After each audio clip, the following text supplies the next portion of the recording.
दोस्तों नमस्कार। हम हैं कौशल कुमार सिंह और स्वागत करत हनी भोजपुरी अखबार में। आज के विषय बा बंगाल में ममता बनर्जी के द्वारा कईल गईल विरोध। विरोध कहे के ई बात बा कि जगह जगह बंगाल में प्रदर्शन होखता। जो बंगाल में ईडी के यानी इन्फोर्समेंट डायरेक्टरेट के जो रेड मारल गईल बा आईपैक के ऑफिस पर, ओकर विरोध में ममता बनर्जी और तृणमूल कांग्रेस जगह जगह विरोध प्रदर्शन करत हवे। एकर सीधा सा असर बा कि वहां जा उल्टा चोर कोतवाल के डांटे वाला फार्मूला पर काम कइल जाता। ममता बनर्जी और तृणमूल कांग्रेस, अगर उनकर दल के बात कहें तो तृणमूल कांग्रेस वास्तव में अपना आपके अभी सहानुभूति के नजरिए से पेश करे के कोशिश करत रही, क्योंकि ये उनका पुराना स्ट्रेटेजी होखेला। पिछला चुनाव में जब 22-23 में भइल रहे तो वो बेरा भी ये अपने आप को उसी ढंग से पेश करे के कोशिश कैले रही। लेकिन खैर, सबके अपने जीते हारे जीते खातिर स्ट्रेटेजी होखेला। अब उसी स्ट्रेटेजी के तहत ममता बनर्जी अब ये बेरा काम करत रही। अब पहले ये समझे के कोशिश कइल जाओ कि वास्तव में ईडी के जो रेड बा ई होखता का। तो ईडी के रेड में सबसे पहले ये जान ले कि ये रेड मारल बा आईपीएक के ऑफिस पर। आईपीएसी आईपीएसी क्यों बा? तो आईपीएसी के ऑफिस पर रेड मारल बा ये प्रशांत किशोर के कंपनी बा। प्रशांत किशोर वही जो बिहार में राजनीति करेले।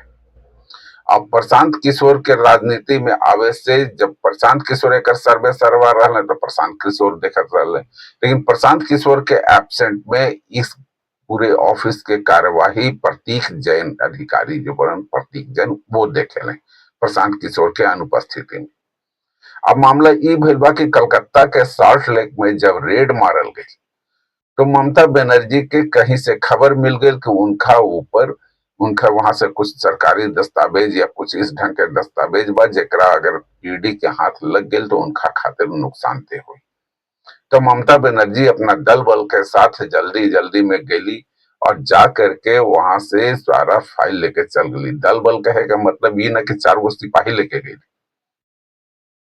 दल बल के मतलब होला वहां के डीजीपी जो राजीव कुमार बड़न, पुलिस कमिश्नर तथा एसपी और भी अन्य पुलिस दस्ता जो वहां गईलन और जा करके अपना कार्रवाई करते हुए ईडी से कुछ फाइलों के ले करके यानी कि छीन करके कहीं तो ज्यादा बेहतर लगे, क्योंकि कार्रवाई चलत रहे ईडी की कार्रवाई, वहां से छीन करके वापस आ गई। अब अपना आपका चूंकि ये तो गैर कानूनी घटना बा, ईडी कोई राह चलते कोई बच्चा तो बा ना कि ओकरा से छीन लेहल जाओ। ईडी एक संवैधानिक संस्था बा। संवैधानिक संस्था के काम में व्यवधान डाले के जौन कोशिश कल गई एकरा खातिर इन पर कार्रवाई हो सकता। और ममता बनर्जी चाहत भी बड़ी कि हमरा पर कार्रवाई हो जाए जेकरा वजह से हम अपने आप को सहानुभूति के नजरिए से पेश कर सके। ममता बनर्जी यही सोच के चलत रही कि उनका पर एकर अगेंस्ट कार्रवाई हो जाए जेकर फायदा अपने आप को इमोशनल अत्याचार दिखा करके हम चुनाव में ले सकत नहीं। लेकिन एकर परिस्थिति ठीक उलट भइल बा। केंद्र सरकार उनका विरुद्ध कोई कार्रवाई नहीं करत। भारतीय जनता पार्टी और केंद्र सरकार मोदी के सरकार जो ममता बनर्जी घटना घटल बड़ी कैले बड़ी एकर विरोध में कोई कार्रवाई इनका ऊपर करे के मूड में नहीं थे। अब ममता बनर्जी के सामने होता कि हम कोशिश करत रहनी सहानुभूति के नजरिए से लेवे के और सहानुभूति मिलत नहीं थे और इनका ऊपर कोई कार्रवाई होत नहीं थे। तब उल्टा चोर कोतवाल के डांटे के फार्मूला पर एक तो जाके कानून भी तोड़ ले बड़ी और जाकर के जगह जगह विरोध प्रदर्शन करत रही कि उनके ऊपर शोषण किया जाता, उनके छापा मारा जाता। लेकिन इस छापा में ममता बनर्जी या तृणमूल कांग्रेस के दूर दूर तक कोई संबंध नहीं है। ना ही ममता बनर्जी के डायरेक्ट घर पे मारल गेल बा और ना ही तृणमूल कांग्रेस के ऑफिस पर, ना ही दफ्तर पर, ना ही घर पर इस ढंग से कोई छापा नहीं मारल गया। तो अब ममता बनर्जी अपने आप को शो करत रही कि हमरा पर शोषण किया जाता। वास्तव में चुनाव नजदीक आ गए बंगाल में अभी चुनाव आयोग के तरफ से वहां एसआईआर के प्रक्रिया करल जाता है, स्पेशल इंटेंसिव रिवीजन। पहले ये समझल जाओ कि स्पेशल इंटेंसिव रिवीजन यानी कि एसआईआर का होखेला। एसआईआर में चुनाव आयोग चुनाव के पहले जो वोटर लिस्ट वहां के होला ओकर समीक्षा करेली। ये एक चुनावी प्रक्रिया बा। चुनावी प्रक्रिया में वोटर लिस्ट के गहन जांच कइल जाला और जेकरा से पता चल सके कि कौन सा वोटर नया जुटी, कौन से वोटर के नाम काटल जाओ। कि कुछ लोग तो इस बीच में पिछला चुनाव और इस चुनाव में समय बीतल बा, कुछ लोग मरल भी हुई हैं, कुछ लोग नया के उम्र भी हो गल हुई जो 18 साल के हो गई हुई हैं।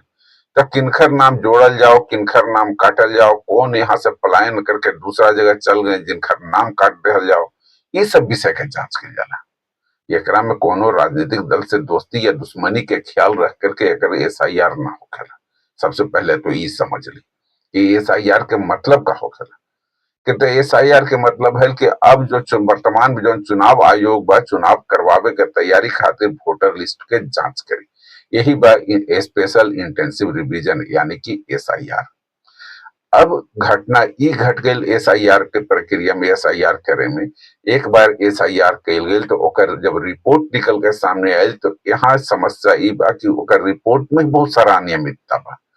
अनियमितता कहे के मतलब एक जगह ऐसा बा जहां दादा के उम्र 40 साल, ओकर बेटा के उम्र 30 साल, ओकर बेटा के उम्र 20 साल, यानी दादा बेटा पोता 20 साल में तीनों जनरेशन सामने जमीन पर आ गए।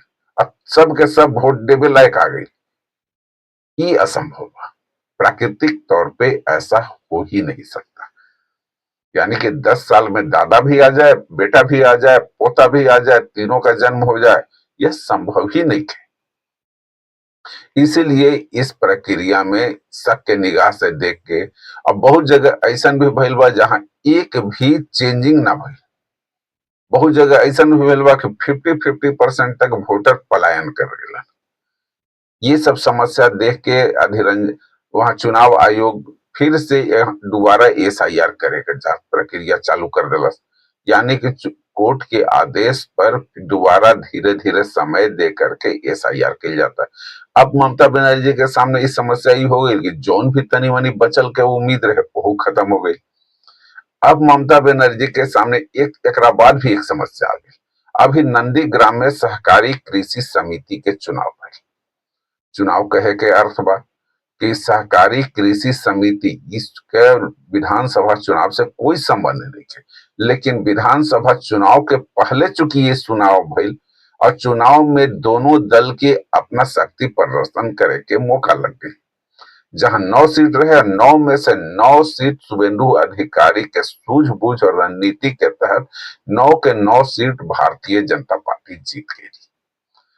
ये बेरा ममता बनर्जी के खातिर एक और समस्या हो गई कि ममता बनर्जी के जौन चीज के अपना समझत रही वो तो अपना उनकर निकलल ही ना, यानी कि मुस्लिम वोटर।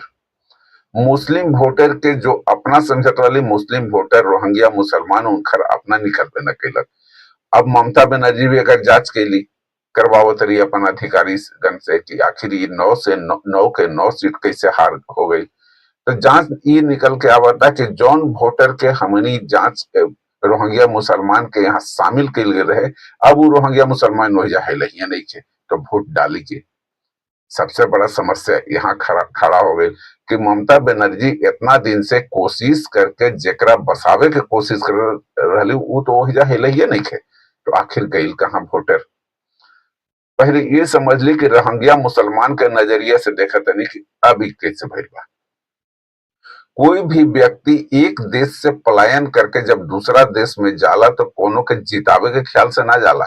मान ली कि आज हम एहिजा बनी और एहिजा से आज हम अमेरिका पलायन करके चोरी छुप के चल जाए, तो चोरी छुप के चल जाए तो का अमेरिका जाके हमारे उद्देश्य का रही कि पैसा कमाना, ना कि डोनाल्ड ट्रंप के जिताना। डोनाल्ड ट्रंप जीते चाहे अरे ओकरा से हमारे सेहत पे कोनो नहीं फर्क पड़ा। हम इंडिया में चूंकि हमरा रोजगार नहीं मिलत, इंडिया में चाहे एक देश में रोजगार नहीं मिलत, कहीं कमाए के नहीं खे पेट पाले खातिर, यही सोच के लोग एक दूसरा से दूसरा देश में पलायन करेले।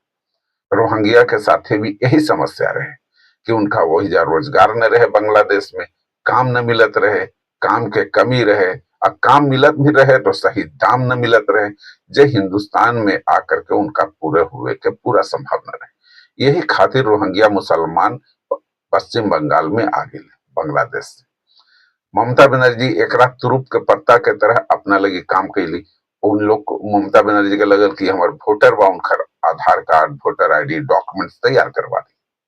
लेकिन अब वो चूंकि उनका वोटर आईडी आधार कार्ड बन गए, तो अब उनका पश्चिम बंगाल में रहे के जरूरत का बा।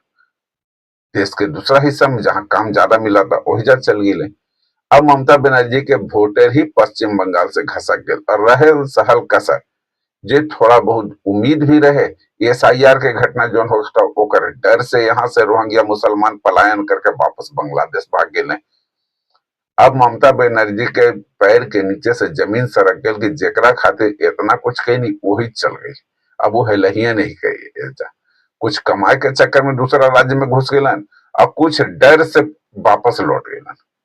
अब ममता बनर्जी वहां पोह के स्थिति में बड़ी कि अब करी तो का करी, अगर रिजल्ट भी उनका सामने आ गए नंदीग्राम में कि 9 के 9 सीट वो हार गई। अब चुनाव मुंह पर बा और चुनाव के जीते खातिर रणनीति बनावे खातिर ये कैसे भी करके वोट पोलराइज होके हमर उ सहानुभूति के राजनीति करत रही और जेकरा वजह से कि उस सहानुभूति हमरा मिले और चुनाव प्रक्रिया में कुछ तो फायदा उनका मिल जाए। यही सोच करके जगह जगह वो प्रदर्शन करत रहे कि हमरा पर शोषण किया जाता है, ईडी के रेड मारल जाता है। लेकिन ईडी के रेड में ममता बनर्जी के फंसावे के कोई कोशिश नहीं किया जाता। सीधा सीधा ये रेड ईडी यानी इन्फोर्समेंट डायरेक्टरेट के जो रेड बा वो आईपैक के ऑफिस पर मारल गए रहे, ना कि ममता बनर्जी अथवा तृणमूल कांग्रेस के ऑफिस पर। चलिए अब इन्हीं सब विषयों के साथ आज के ये वीडियो समाप्त करत नहीं। रउआ के अगर हमारे ये वीडियो और विचार पसंद हो गए तो लाइक करी, सब्सक्राइब करी और अपना प्यार बरसावित रही। तब तक अनुमति दी, धन्यवाद।